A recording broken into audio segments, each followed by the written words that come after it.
À toutes et à tous, shalom et que la grâce de Dieu vous localise, vous qui avez l'occasion de suivre ce nouveau numéro de l'émission Jeudi Gospel. De gauche à droite, c'est l'évangile qui primera mes lèvres, l'évangile qui primera les lèvres de nos invités, quelle que soit leur casquette bien sûr. Et pour aujourd'hui, comme vous l'avez constaté, il y a deux chaises, donc je ne serai pas seule tout au long de cette émission. Je suis accompagnée d'un invité qui est spécial, spécialement pour moi et qui le sera peut-être pour vous tout au long de cette émission. Alors, de qui s'agit-il? Je vous laisse le découvrir.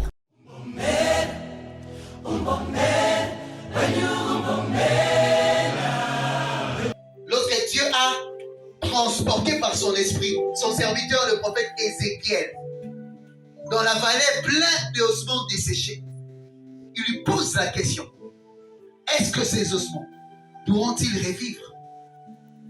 Le prophète renvoie la balle vers Dieu et lui dit: Seigneur, tu le sais. Le Seigneur sait tout. C'est pas que le Seigneur ne connaît pas ta situation. Jésus, devant cet aveugle, il lui pose la question: que veux-tu que je fasse pour toi? Prophétise. Qu'est-ce que tu veux que le Seigneur puisse faire pour toi? Sur le plan marital, qu'est-ce que tu veux que le Seigneur puisse faire pour toi? Dans ta santé, dans ta famille, dans ton travail, dans ton ministère, qu'est-ce que tu veux que le Seigneur puisse faire pour toi? Ce matin, je suis venu parler à quelqu'un et je veux voir quelqu'un révolté de sa situation. Vous savez, particulièrement personnellement, la plupart des choses que je vis dans ma vie, ce sont des choses que j'annonce déjà dans l'avance. C'est rare qu'une situation me surprenne. Je suis rarement surpris par une situation dans la vie parce que j'ai l'habitude de prophétiser sur ma propre vie. Est-ce que quelqu'un peut faire comme le prophète? Dieu lui a dit: commence à prophétiser.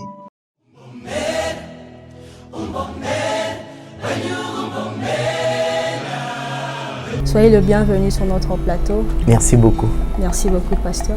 Eh bien, nous vous avons vu deux fois évoluer avec l'apôtre Roland Dalo comme étant interprète, avec le pasteur Athan Simba qui est devenu aujourd'hui docteur, bien sûr. Mais dans la prédication, nous vous avons vu comme étant un missionnaire. Dites-nous un peu, vous êtes devenu missionnaire ou... Déjà, par vocation, notre église, le centre missionnaire Philadelphie, de laquelle est née la cité d'exaucement, l'église dans laquelle nous évoluons aujourd'hui, c'est une église à vocation missionnaire, donc centre missionnaire Philadelphie. Et tout le monde a la cité d'exaucement ou tout le monde au centre missionnaire Philadelphie, en général, nous sommes des missionnaires. Il peut y arriver que l'on vous détache pour aller accomplir une tâche ou une mission, soit en province, soit dans un coin de la ville ou même à l'extérieur du pays. Donc c'est vraiment ça. Parlant de l'apôtre Roland Dalo, qui lui aussi est docteur en théologie, voilà. C'est lui le père, c'est lui le patriarche. Donc dans la forme initiale de Philadelphie, de centre missionnaire Philadelphie. Donc moi on disait que j'étais l'interprète du pasteur Roland Dalo. Et aujourd'hui, je dirige aussi la commission des interprètes à la cité d'exaucement. Donc ce qui fait que quand le patriarche a besoin de moi, je me rends disponible. Autant que quand le docteur Atom a besoin de moi, ou même le docteur Chirandi ou toute autre personne dans la famille Philadelphie qui a besoin de moi, je me rends disponible pour faire le travail de notre Père. Voilà, c'est un peu ça. Mais ça date déjà depuis longtemps que vous êtes dans ces services-là? Ça fait quasiment 22 ans depuis que j'interprète. Je me dis même que je suis au déclin pas au déclin.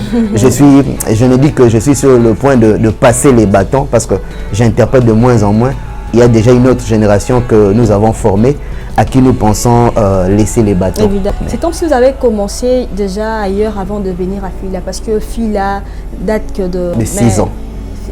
Philadelphie de 2008, ça fait une affaire de 12 ans comme ça. Vous avez commencé en dehors de... Oui. Je commençais à interpréter entre 2000 et 2001 à l'une des extensions de l'église Armée de l'Éternel, dirigée par le général Sonny Kafuta Rockman, que nous saluons avec beaucoup de respect et beaucoup d'amour. C'est là que je commençais à interpréter, à traduire. Et voilà, j'ai grandi avec ça. J'étais adolescent quand je commençais à interpréter, donc j'ai grandi avec ça. Et avec la grâce de Dieu bien sûr, nous avons fait ce que nous avons pu et nous croyons que, comme je venais de le dire tantôt, il est peut-être temps de commencer à céder les bâtons à la génération future. Voilà. Courageux. Eh bien, pasteur, comme nous l'avons si bien annoncé déjà, aujourd'hui nous allons partager sur un thème très capital, un thème qui cause beaucoup de boucans dans la ville de Kinshasa, surtout chez les jeunes serviteurs, de foi aussi. Mais on aura la grâce ou l'occasion de comprendre en profondeur sur ces thèmes. Aujourd'hui, nous allons parler de parler et le prier en langue. Lorsqu'on parle de parler, la première question qui me prime les lèvres déjà, lorsqu'on parle de parler et de prier en langue, est-ce que deux choses différentes? Donc, quelle est la différence entre parler et prier en langue? Il n'y a pas de différence entre parler et prier en langue. Donc, parler en langue, c'est ça, prier en langue. Prier en langue, c'est ça, parler en langue. Si je peux répondre simplement, sans aller dans des détails, donc, il n'y a pas de différence entre parler et prier en langue. C'est plutôt, la différence est plutôt dans la traduction. Ceux qui ont traduit le texte grec du Nouveau Testament, il y a certains, au lieu de parler, qui ont mis prier, au lieu de prier, ils ont mis parler. Donc ça revient, c'est juste un problème de traduction. Les textes originaux ne donnent aucune différence entre parler et prier en langue. Voilà. Qu'est-ce que le parler en langue d'après la Bible? D'après la Bible, le parler en langue, c'est cette capacité, cette faculté, ou c'est ces dons qu'un homme, qu'un chrétien, qu'une femme chrétienne, après être baptisé du Saint-Esprit, reçoit. Il reçoit le don, ou elle reçoit le don de parler en langue. Le parler en langue, c'est-à-dire parler en une langue qu'on n'a pas apprise. Donc ça peut être, je vais utiliser, permettez-moi d'utiliser le terme technique. On parle des glossolali. Mais dans les glossolali, il y a aussi les xénolali ou les xénoglossa. Donc, comme pour dire, vous parlez une langue que vous n'avez pas apprise, une langue que vous n'avez pas étudiée. Ça peut paraître à un moment comme du charabia, parce que il n'y a pas vraiment de voyelles, il n'y a pas d'article. Donc, je dirais, la langue est incompréhensible. Voilà, si je peux dire ainsi. La langue est incompréhensible. On parle de glossolali. Donc, glossa, du grec ancien, qui veut dire langue plutôt. Et puis, lali, du verbe laleo, ou lalei, qui veut dire bavarder ou parler. Donc, celui qui parle, il parle une langue. Dans 1 Corinthiens 13, l'apôtre Paul est en train de dire parler la langue des anges. Donc, le parler en langue peut être la langue des anges. C'est une langue incompréhensible, inintelligible, que l'intelligence humaine ne peut capter. Mais aussi, on peut parler en langue, en des langues connues, en des langues intelligibles. Par exemple, au jour de la Pentecôte, dans Acte 2, la Bible dit que l'ensemble des disciples qui étaient galiléens, ils parlaient des dialectes inconnus. Dans 1 Corinthiens toujours, chapitre 14, l'apôtre Paul est en train de donner l'avantage. Il dit de celui qui parle en langue qu'il est en train de s'adresser directement à Dieu. Son intelligence entre en veille. Lui-même, il ne comprend pas ce qu'il est en train de dire. Il est plutôt en train d'édifier son esprit en parlant à Dieu. Et c'est Dieu qui comprend les messages qu'il est en train de dire dans sa prière ou dans son parler en langue. Donc, l'avantage est que celui qui parle en langue, il s'édifie lui-même. Il ne parle pas aux hommes, il parle à Dieu. L'avantage est aussi, lorsque vous êtes en train de parler en langue, et si on veut aller dans, je vais parler ainsi, les esprits ou les entités spirituelles qui t'environnent ne savent pas décoder, déceler le message que tu es en train de dire, parce que tu parles en une langue qui est inintelligible, que seul Dieu sait capter et sait comprendre. Mais c'est comme s'il y a une différence, il y a une sorte de contradiction, parce que lorsque Jésus apprenait aux disciples comment prier, Jésus ne leur a pas dit vous prierez en langue. Mais lorsqu'il disait déjà que non, comment prier, il faut dire notre Père qui est dans le ciel, il pouvait comprendre, il pouvait nous faire comprendre que même en parlant dans une langue que tout le monde peut comprendre, même Dieu aussi peut écouter. Mais je vois, c'est comme s'il y a une contradiction ou comment passer. Non, la Bible ne se contredit pas, il n'y a pas de contradiction. Éclairez-nous un peu sur ce point-là. Merci beaucoup. Jésus est en train de leur apprendre, à leur montrer comment ils devaient prier. Là aussi, il y a toute une théologie à comprendre, où il y a des explications à saisir. Parce que dans cette époque-là, Jésus n'était pas le seul maître, il n'était pas le seul rabbin. Donc chaque école rabbinique avait sa manière de prier. Donc, déjà dans la religion, dans le judaïsme, il y avait près de 70 prières, 70 prières qu'on faisait la journée. Il y avait les Modéanines, les Falécha, il y avait les Hamida, il y avait toutes sortes de prières. Et Jésus leur dit, voici donc comment vous devez prier. Parce que Jésus est venu du Père. Il sait de quoi la prière doit être constituée. Il leur donne un peu comme un canevas, la marche à suivre lorsqu'ils sont en train de prier. Mais Jésus lui-même aussi, dans Marc chapitre 16, lorsqu'il est en train de parler, il leur a dit que vous parlerez, voici les miracles qui accompagneront ceux qui auront cru en mon nom. Ils parleront de nouvelles langues. Et donc, il est déjà en train de parler, en train d'insinuer que le parler en langue viendrait. Il y aurait une époque plutôt où les gens seront appelés à parler en langue. Pourquoi? Parce qu'ils seront remplis du Saint-Esprit. Et lorsque vous parlez en langue, vous êtes en train, comme je l'ai dit tantôt, de vous édifier vous-même en parlant à Dieu. Mais l'apôtre Paul continue, toujours dans 1 Corinthiens 14, il dit que je parlerai en langue, ou je prierai en langue, mais je prierai aussi en des langues intelligibles. Je chanterai en esprit ou en langue, et puis je chanterai en langue intelligible. Donc, il doit y avoir de l'équilibre entre la prière en langue et la prière en intelligence. Pourquoi? Je prends l'exemple. Nous sommes ici, dans une assemblée. Je commence à prier en langue. Je m'édifie moi-même et je parle à Dieu. Je vous distrais. Ça devient du charabia parce que vous ne comprenez pas ce que j'ai dit. Et l'apôtre Paul est en train de conseiller. Lorsque vous êtes dans une assemblée, il est préférable que si quelqu'un parle en langue, il y ait une interprétation. S'il n'y a pas d'interprétation, il serait mieux que la personne se taise. Ou contrairement, c'est que nous remarquons dans nos églises, si tout le monde déjà sait que lorsqu'il parle en langue, c'est à Dieu qu'il s'adresse et il s'édifie lui-même. On peut tous commencer à parler en langue sans chercher l'interprétation. Pourquoi? Parce que tout le monde veut s'édifier tout en parlant à Dieu. Mais si l'assemblée reste silencieuse et que un groupe de gens ou une personne commence à parler en langue, il est préférable que ces parler en langue soit interprété. S'il n'est pas interprété, ça devient du charabia. Il serait mieux que la personne se taise. Je crois que je me suis fait comprendre. C'est que nous vivons dans des assemblées aujourd'hui, pasteur. Vous allez voir le conducteur du culte ou le modérateur nous demander tous de parler en langue. Et s'il y a une personne qui est peut-être, je suis venue pour la première fois à l'église, je ne sais pas, je ne comprends pas pourquoi parler en langue, ou soit je n'ai jamais entendu quelqu'un, ou soit je n'ai jamais vécu cette expérience-là de parler en langue. Vous ne pensez pas que c'est une sorte de... Vous allez gêner la personne qui est venue pour la première fois ou quoi? Madame, on s'est mis à parler à langue. Il y a des églises comme ça qui poussent même aux fidèles. Parlez, priez en esprit, en esprit.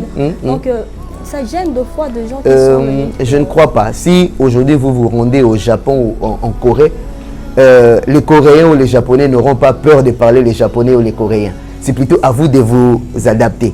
Donc, si quelqu'un déjà qui vient dans une église charismatique, une église pentecôtiste, comme on l'a dit, il sait déjà que dans ces églises-là, il y a telle pratique et il y a telle autre pratique. Par exemple, si je me rendais dans une paroisse catholique, pour ne pas déranger l'assemblée, je ne vais pas élever ma voix et commencer à parler en langue. De la même manière, quand le prêtre dirige sa messe, je ne veux pas lui imposer de me dire de parler en langue. Ça dépend plutôt du lieu, du culte que l'on fréquente. Si l'on sait déjà que dans cette église, on parle en langue, on doit s'adapter. Mais parler en langue, il y a un préalable. Le préalable, c'est d'abord se convertir, se repentir et recevoir le don de l'esprit. La Bible mentionne cela dans Actes 10 et Actes 11. Lorsque le Seigneur envoie Pierre dans la maison de Corneille. Il arrive dans la maison de Corneille en train de parler. Corneille était païen. Voilà, je ne veux pas que nous comprenions le terme païen péjorativement. Païen veut juste dire celui qui est étranger à la culture et à la religion juive. C'est un peu, chez les Romains, on parle l'équivalent de païen, chez les Romains c'est barbare. Celui qui est étranger à la culture et à la langue romaine. Voilà, je ne veux pas vraiment que ça soit un peu comme si on fustigeait certaines personnes. Je veux juste que l'on comprenne par rapport au langage biblique. Donc, il arrive chez Corneille qui était un étranger, qui ne connaissait pas le parler en langue. Au moment où il était en train de prêcher, ils ont été baptisés du Saint-Esprit. Et je crois qu'ils ont commencé à parler en langue. Voyez-vous? Donc c'est quelque chose qui se passe par la grâce de Dieu. Lorsque vous recevez le Seigneur et que vous êtes baptisé du Saint-Esprit, l'un des signes qui témoigne que la personne, je ne dis pas que c'est ça le seul signe ou le premier signe, c'est juste l'un des signes, il y en a plusieurs, je ne crois pas que c'est ça le sujet d'aujourd'hui. Donc, l'un des signes qui montre que la personne est remplie du Saint-Esprit, il va se mettre à parler en langue, donc à dire des glossolali, à parler des langues étrangères. Soit ce sont des langues intelligibles, soit ce sont des langues inintelligibles. Mais dans tous les cas, ce sont des langues qu'on ne peut pas apprendre. Que voilà, on peut commencer à disséquer les phrases par syllabe, dit chez, ba. Non, là ça n'existe pas. C'est une langue qui monte plutôt spontanément. Et la personne commence à parler, poussée par l'esprit. C'est ce que la Bible dit, c'est poussé par l'esprit que les hommes ont parlé de la part de Dieu. Ce n'est pas poussé par une science ou par un pasteur. Gloire à Dieu, pasteur. Eh bien, pasteur, j'aimerais savoir, est-ce que le parler en langue peut grandir ou soit connaître une évolution en maturité? Conformément à ce que l'apôtre Paul dit dans 1 Corinthiens chapitre 14, le verset 18, il dit, je parle la langue plus que vous tous. Exactement. On a comme impression qu'il y a certaines personnes qui ont atteint un niveau dans le parler à langue et ça peut grandir. Exactement. Comment ça? Vous l'avez mentionné. En anglais, nous disons « practice makes perfect ». En français, on dit « c'est en forgeant qu'on devient forgeron ». Quand nous commençons à parler étant enfant, nous n'avons pas la forme terminale du langage. Et puis, le langage des gens, déjà dans l'étude des langages, le langage évolue, la langue évolue. Aujourd'hui, on ne parle plus le grec biblique, le koiné. On ne parle plus l'hébreu biblique. Donc, même le français a évolué. C'est aussi ça. Le parler en langue, on grandit. Plus on grandit en exerçant les dons d'esprit, en parlant en langue, on verra que c'est vraiment pas poussé par l'homme. Et vous-même, vous n'allez pas comprendre que la langue que vous avez commencé à parler en votre début de l'expérience ou en votre début de l'exercice du parler en langue, ça ne pourra peut-être pas rester statique, ça va vraiment évoluer. Comment ça évolue, comment l'expliquer? Il n'y a pas vraiment d'explication, c'est juste suite au contact et à la communion que nous avons avec le Saint-Esprit, que le Saint-Esprit nous dirige comme il le veut, selon la volonté de Dieu, afin que le Christ soit glorifié en nous. Eh bien, pasteur, si nous pouvons un peu faire une marche en arrière par rapport à l'angle de différence. Il y a une différence, littéralement parlant, il y a une différence entre parler des langues et parler en langue. Mais bibliquement, vous pouvez nous expliquer parler des langues et parler en langue, bibliquement parlant. Voilà. Je reprends le terme glossolali. Donc, glossolali, c'est parler en des langues inintelligibles, des langues incompréhensibles que nous ne comprenons pas. Donc, on dit le parler en langue, c'est juste les titres. Mais dans l'exercice, par exemple, j'ai une fille dans la foi, Madame Julie Emma, que je salue en passant, elle est à Goma. À l'époque, elle ne parlait pas, elle ne connaissait pas l'anglais. Mais lorsque vous priez ensemble, elle peut commencer à faire le glossolali, donc à parler en langue. Mais dans le glossolali, elle entre dans les xénolali ou dans les xénoglossie. Elle commence à parler l'anglais. L'anglais qu'elle n'a pas appris. L'anglais qu'elle ne comprend pas normalement. Mais lorsqu'elle prie, elle commence à parler en anglais. Une autre de mes filles, Odette, elle parlait le portugais. Donc, en étant normal comme ça, elle ne parle pas portugais. L'autre ne parle pas anglais. Mais lorsqu'elle est en train de prier et qu'elle entre dans la profondeur avec l'esprit, elle commence à parler l'anglais. C'est normal. Donc là, on parle c'est dans le glossolali, mais c'est la xénoglossie ou la xénoglossa. Voyez-vous? Donc, il y a le parler, c'est juste les titres, on dit le parler en langue. Mais dans les langues là, il y a plusieurs langues. L'apôtre Paul est en train de dire, je peux parler la langue des anges et la langue des hommes. Au jour de la Pentecôte, Pierre et les autres apôtres et les disciples, ils parlaient dans des dialectes des gens qui étaient là. C'était le parler en langue, mais il n'y avait pas qu'une seule langue. Parce que la Bible dit qu'il y avait des peuples de plusieurs contrées, de plusieurs nations qui étaient venus adorer à Jérusalem. Et chacun entendait les disciples, les apôtres parler en leur dialecte personnel. Voilà. Est-ce qu'on peut connaître cette expérience de parler la langue par imposition de main? Bien sûr, parce que Paul est en train de parler aux disciples et des gens dans Acte 19. Il leur pose la question, avez-vous reçu le Saint-Esprit? Ils lui répondirent, nous n'avons même pas entendu parler du Saint-Esprit. Il leur dit, de quel baptême avez-vous été baptisés? Et ils ont dit que nous avons été baptisés du baptême des gens, qui est juste un baptême de rémission des péchés. La Bible dit qu'il a prié pour eux en leur imposant les mains. Et ils étaient baptisés du Saint-Esprit et ils s'étaient mis en parler à langue. C'est quelque chose spontané, quelque chose d'automatique, je peux dire. Lorsqu'on est on impose les mains, on peut directement parler à langue. Ça demande encore. Ça dépend de la souveraineté. Ça dépend de la souveraineté de Dieu. À certains, lorsqu'on leur impose les mains, ou même qu'on ne leur ait pas imposé les mains, par exemple l'expérience des Corneilles, Pierre était encore en train de parler et ils se sont mis à parler en langue déjà. Et il y a aussi des expériences où il faut qu'on vous impose le main pour que vous puissiez parler en langue. Il y a aussi des expériences où vous êtes baptisé du Saint-Esprit, mais ça viendra. Je donne par exemple mon exemple. Moi, je n'ai pas parlé en langue automatiquement. J'étais baptisé d'eau, j'étais baptisé de l'Esprit, mais je ne parlais pas en langue. C'est après un temps, après un long moment même, qu'un jour en train de prier, je sentais comme si voilà, mes mots commençaient à changer. Je n'avais plus le contrôle de ce qui sortait de ma bouche. Et puis voilà, c'est comme ça que tout est parti. Comment garder les niveaux de la maturité de parler en langue? On le garde comment en fait? C'est en étant en bonne relation avec le Seigneur. Donc on ne peut pas dissocier le parler en langue avec la relation qu'on a avec le Seigneur, avec la relation qu'on a avec le Saint-Esprit. Aujourd'hui, le terme que l'Église utilise, c'est l'intimité. Voilà, l'intimité, ça s'entretient par le jeûne, par la prière, par la méditation de la parole de Dieu, par l'écoute aussi de musiques dites chrétiennes. Voilà. Ok, gloire à Dieu. Eh bien, pasteur, nous pouvons un peu élargir notre champ afin de toucher l'actualité entrée à notre société, surtout nos églises aujourd'hui. Aujourd'hui, nous avons remarqué un certain vent dans nos églises qui frappe vraiment nos églises. Et parmi ces vents, il y a certaines formations que nous voyons aujourd'hui dans des églises, formations sur la prophétie, mais on n'est pas dans la prophétie, on est dans le parler à langue. Mais il y a certaines églises qui apprennent aussi comment parler à langue, comment grandir dans sa façon de parler en langue. Qu'est-ce que vous pouvez dire par rapport à ces églises-là, ou un conseil aux églises qui les font? Le parler en langue, le glossolali n'est pas enseignable.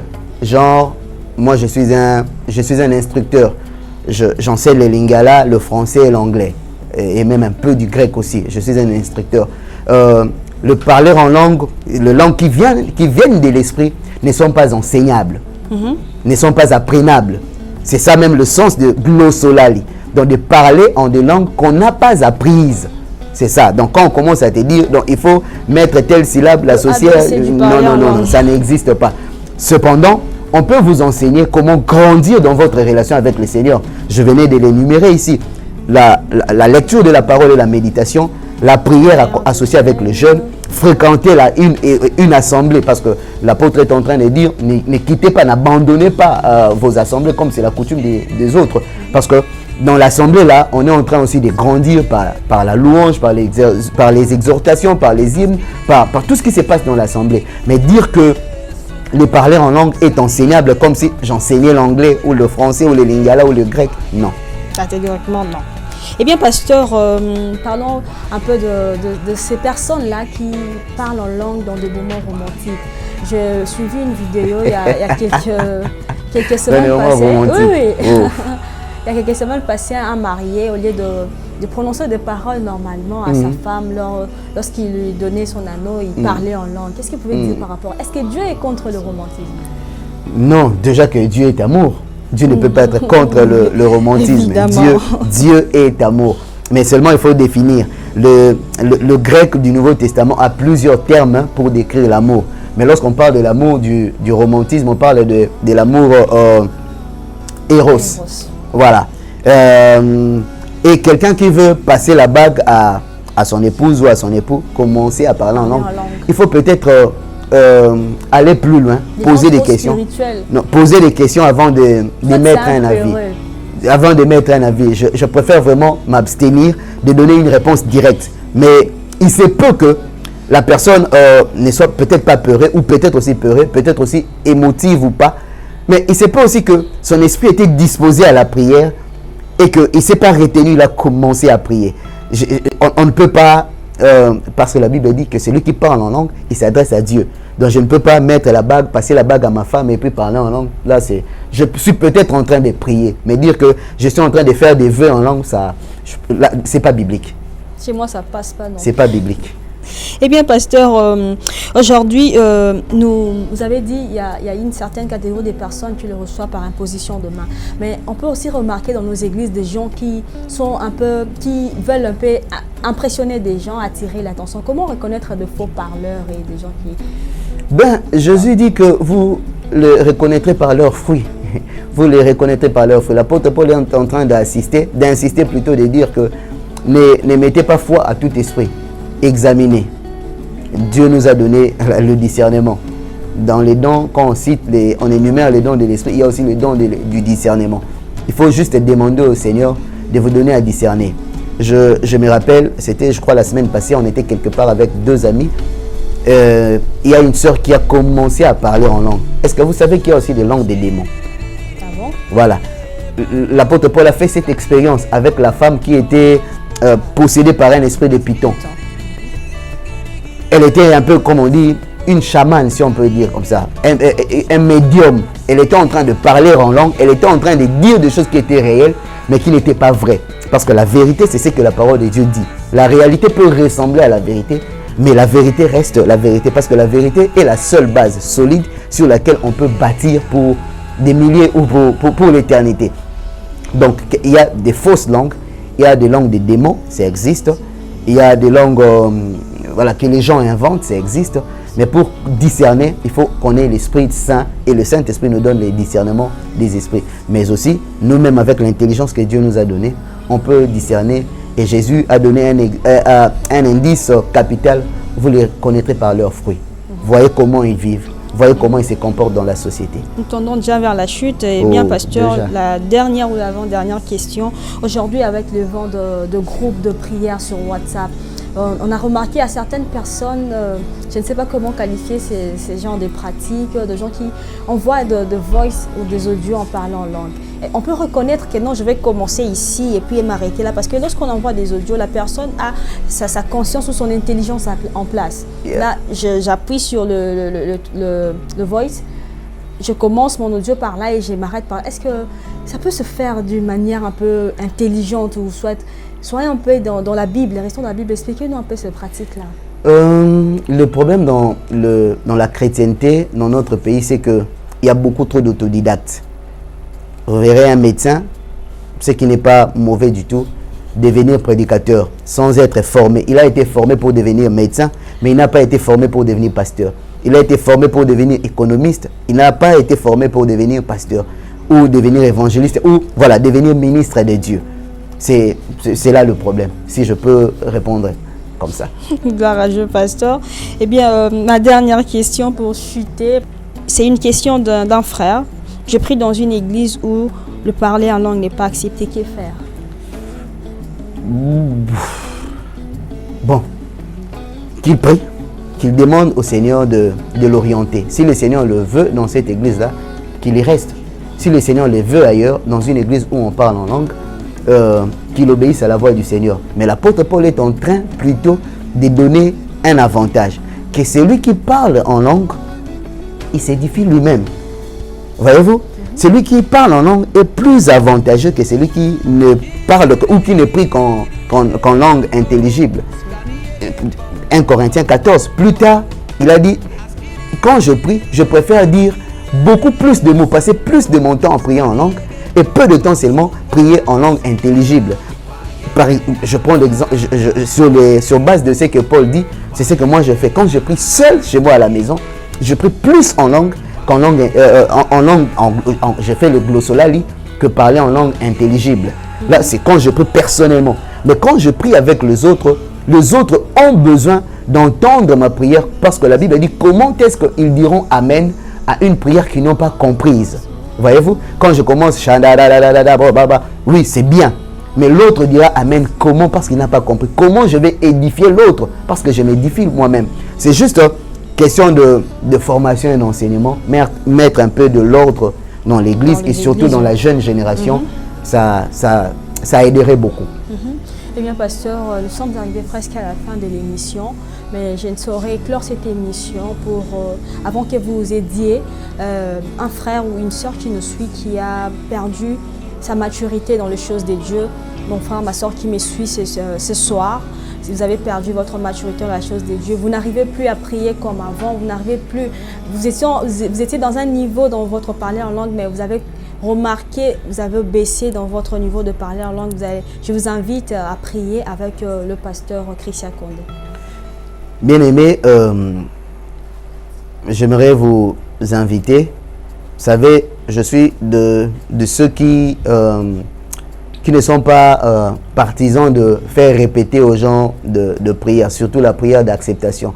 Pourquoi? Parce que la prière d'acceptation a perdu sa valeur, parce que ça, je crois, en mon sens, là c'est vraiment personnel, je crois que c'est devenu comme de la récitation.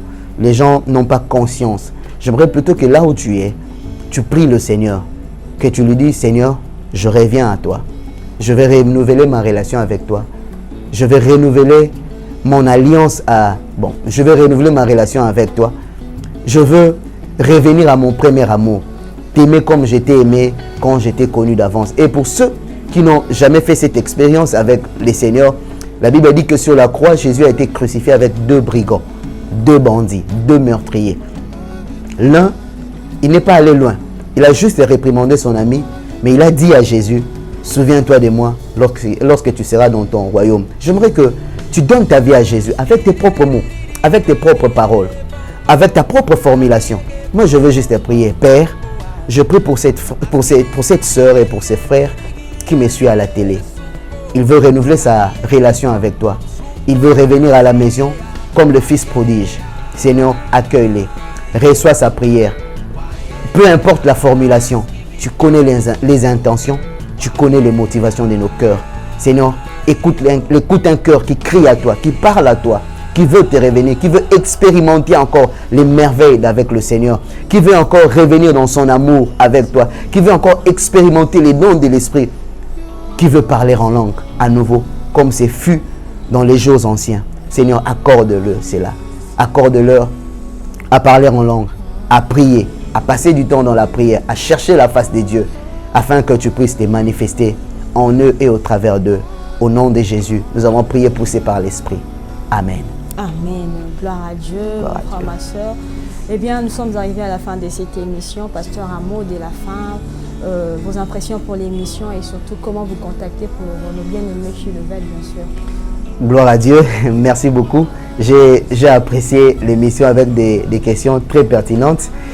Et sans préparation, vous n'allez pas tenir dans cette émission. C'est vraiment une émission que l'on doit suivre, que l'on se doit de suivre. Que Dieu bénisse l'équipe technique et tous ceux qui ont travaillé pour que cette émission puisse être réalisée. Pour nous contacter, c'est facile. Nous sommes dans les réseaux sociaux.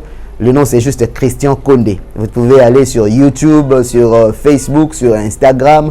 Nous sommes là, B Christian Condé officiel, B Christian Condé TV officiel sur YouTube, B Christian Condé sur Instagram, B Christian Condé aussi sur Facebook.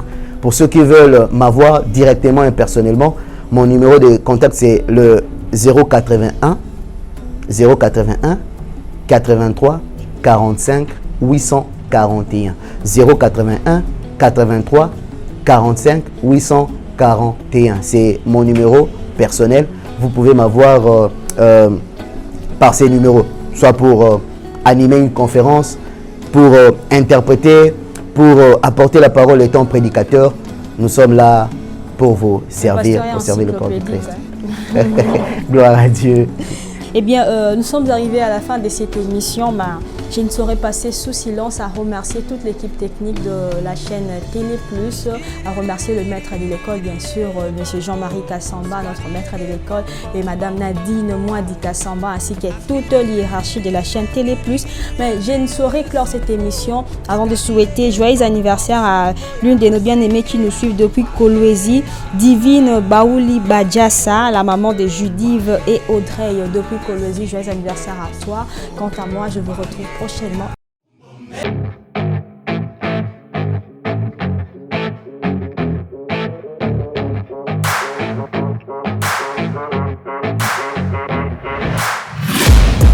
Taking shots at the enemy. I'm gonna make it to the top, leave a legacy. If I got something to say, you better let me speak. Turn it up and